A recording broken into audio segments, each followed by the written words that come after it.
जय श्री कृष्णा भक्तगण। आज है नरक चतुर्दशी। दिवाली के 5 दिनी उत्सव में धनतेरस के बाद नरक चतुर्दशी मनाई जाती है।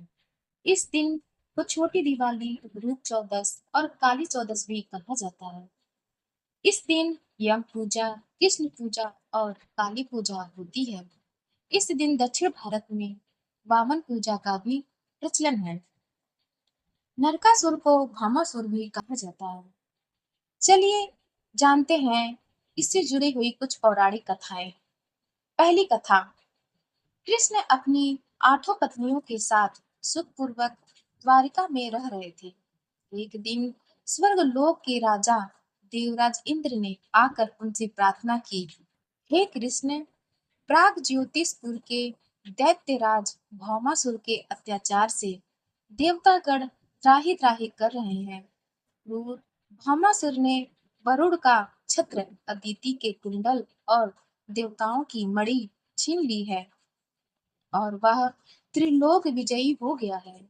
इंद्र ने कहा, भौमासुर ने पृथ्वी के कई राजाओं और आम जनों की अति सुंदर कन्याओं का हरण कर उन्हें अपने यहाँ बंदी गृह में डाल रखा है।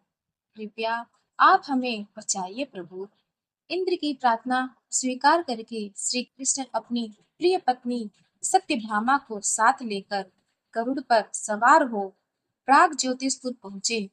वहां पहुंचकर भगवान कृष्ण ने अपनी पत्नी सत्यभामा की सहायता से सबसे पहले मुर दैत्य सहित मुर के 6 पुत्रों ताम्र, अंतरिक्ष, श्रवण, विभावसु, नभस्वान और अरुण का संहार किया। पूर्व दैत्य का वध हो जाने का समाचार सुन भौमासुर अपने अनेक सेनापतियों और दैत्यों की सेना को साथ लेकर युद्ध के लिए निकला। भौमासुर को स्त्री के हाथों मरने का श्राप था, इसलिए भगवान श्री कृष्ण ने अपनी पत्नी सत्यभामा को सारथी बनाया और घोर युद्ध के बाद अंत में कृष्ण ने सत्यभामा की सहायता से उसका वध कर डाला। इस प्रकार भौमासुर को मारकर श्री कृष्ण ने उसके पुत्र भगदत्त को अभय दान देकर उसे प्राग ज्योतिष का राजा बनाया। भगदत्त कौरवों की ओर से महाभारत युद्ध में लड़ा था। जिस दिन श्री कृष्ण ने भौमासुर का वध किया था, उस दिन कार्तिक माह की चतुर्दशी तिथि थी। इसीलिए उसे नरक चतुर्दशी भी कहा जाता है। इस दिन श्री कृष्ण ने भौमासुर अर्थात नरकासुर का वध किया था और उसकी कैद से लगभग 16,000 महिलाओं को मुक्त कराया था। इसी खुशी के कारण दीप जलाकर उत्सव मनाया जाता है। चलिए जानते हैं नरक चतुर्दशी की दूसरी कथा। इस दिन दक्षिण भारत में वामन पूजा का भी प्रचलन है। कहते हैं कि इस दिन राजा बलि को भगवान विष्णु ने वामन अवतार में हर साल उनके यहाँ पहुँचने का आशीर्वाद दिया था। इसी कारण से वामन पूजा की जाती है।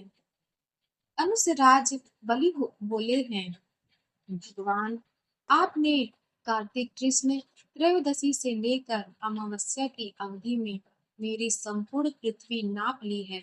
इसलिए जो व्यक्ति मेरे राज्य में चतुर्दशी के दिन यमराज के निमित्त दीप दान करेगा, उसे यम यातना नहीं होनी चाहिए। और जो व्यक्ति इन 3 दिनों में दीपावली का पर्व मनाए, उनके घर को लक्ष्मी जी कभी न छोड़े, ऐसे वरदान दीजिए। यह प्रार्थना सुनकर भगवान वामन बोले, राजन, ऐसा ही होगा, तथास्तु।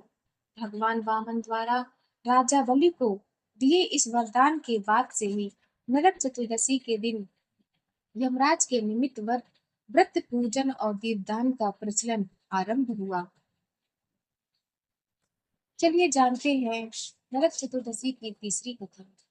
तीसरी कथा यह है कि रंती देव नामक एक धर्मात्मा राजा थे। उन्होंने अनजाने में भी कोई पाप नहीं किया था। फिर भी जब मृत्यु का समय आया तो यमदूत उन्हें नरक ले जाने के लिए आ थमके।